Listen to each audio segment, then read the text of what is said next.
को मिलते हैं। परीक्षित ने कहा उसी व्यक्ति को मिलते होंगे जो व्यक्ति उच्च वर्ण का हो, बहुत बड़ा भक्त हो। सुखदेव जी कहते हैं परीक्षित ऐसा नहीं है, भक्तों को भगवान मिलते ही हैं, प्रेमियों को भगवान मिलते हैं, जो भगवान के अनन्य भक्त से उपासक हैं उनको भगवान मिलते हैं। कि यदा तू राजा स्वसुतान साधून, सुखदेव जी कहते हैं परीक्षित से कि भगवान विदुर के यहां गए। विदुर जी के यहां यह प्रसंग मैं आपको सुनाता हूं कि कौरवों के मंत्री विदुर जी हैं। विदुर जी ने महाराज धृतराज से कहा कि राजन अन्याय की दे बेल ज्यादा दिनों तक हरी भरी नहीं रह सकती, पांडवों के साथ जो आप अन्याय कर रहे हैं वो बंद कर दीजिए। इतने में दुर्योधन आ गया। दुर्योधन बोलो महाराज खाते हमारा हो और हमारे शत्रु का गुणगान करते हो। तो महाराज विदुर ने कहा कि जहां नीति की बात कहना अपराध हो, ऐसा राजपाट और मंत्री पद मुझे नहीं चाहिए। विदुर जी ने धृतराज से कहा राजन आपकी आंखें, बाहर की आंखें तो पहले से नहीं है, लेकिन आपकी अंदर की आंखें और फूट गई।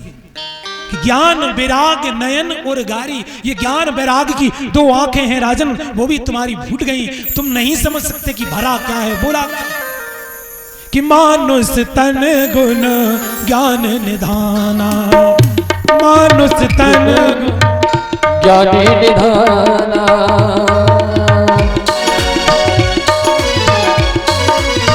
हित अनहित पशु पक्षी पहचाना, हित अनहित पशु पक्षी। तो महाराज आप हित अनहित पशु पक्षी पहचाना, अपना हित पराया, हित अनहित तो पशु भी जानता है। महाराज आप तो पशु से भी गए गुजरे हो, जो नीति की बात नहीं जानते। और विदुर जी ऐसा कहकर राजपाट मंत्री पद त्याग कर और जंगल में चले गए, भगवान का भजन करने लगे। आज द्वारकाधीश भगवान आए और द्वारकाधीश ने कहा शांति दूत बनकर आए। दुर्योधन ने बड़ा स्वागत किया। भगवान ने कहा दुर्योधन मुझे तो तुम सुयोधन लगते हो। दुर्योधन ने कहा कैसे? बोले पांडव तुम्हारे कौन हैं? बोले भाई हैं। तो भगवान ने कहा जब भाई हैं तो आधी दौलत उनको दे दो। दुर्योधन ने देने से मना कर दिया।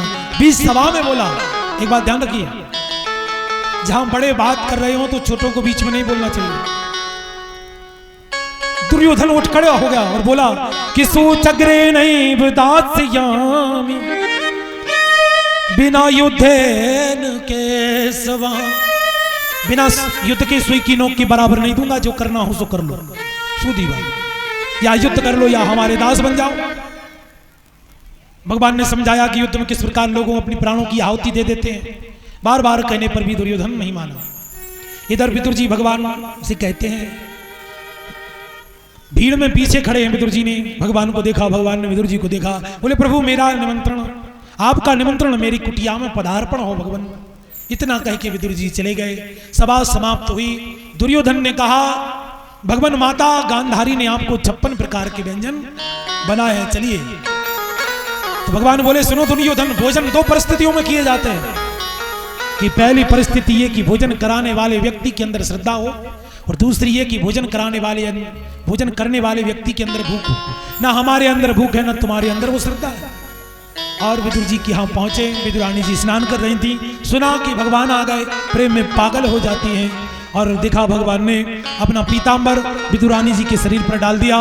प्रेम से भगवान को एक जगह विदुरानी जी बिठा देती हैं और केले के फल, कदली का फल, केले तोड़ कर रखे थे। प्रभु आपको बड़ी भूख लगी होगी, प्रेम के साथ भगवान को छिलका देती हैं। भगवान छिलके ही पा गए और वो फल था, वो फल एक तरफ फेंक दिया। इतने में विदुर जी आ गए। विदुर जी ने देखा कि इस पगली ने भगवान को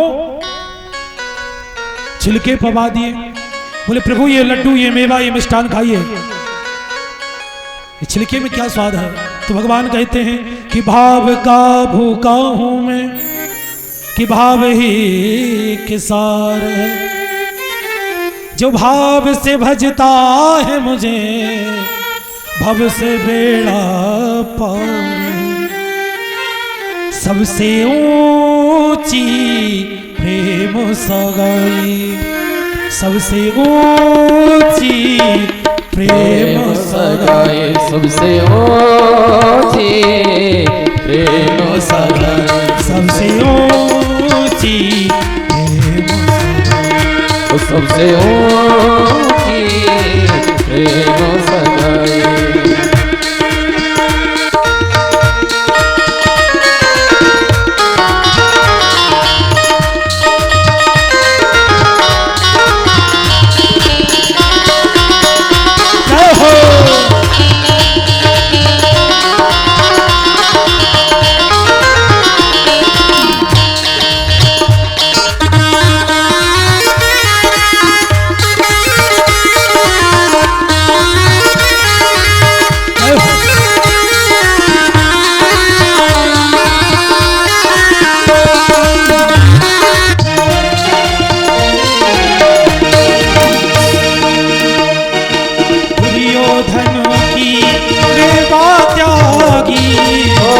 दुर्योधन की सेवा त्यागी, दुर्योधन की सेवा त्यागी, दुर्योधन की सेवा त्यागी।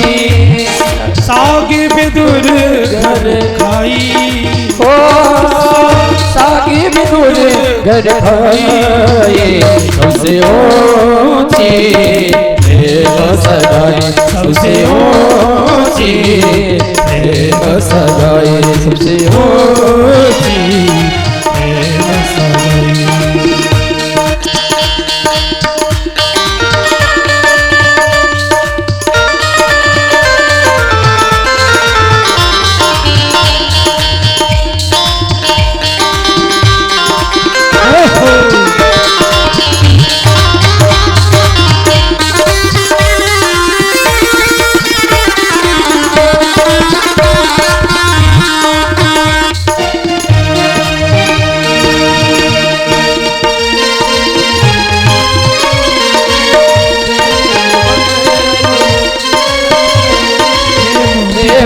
बल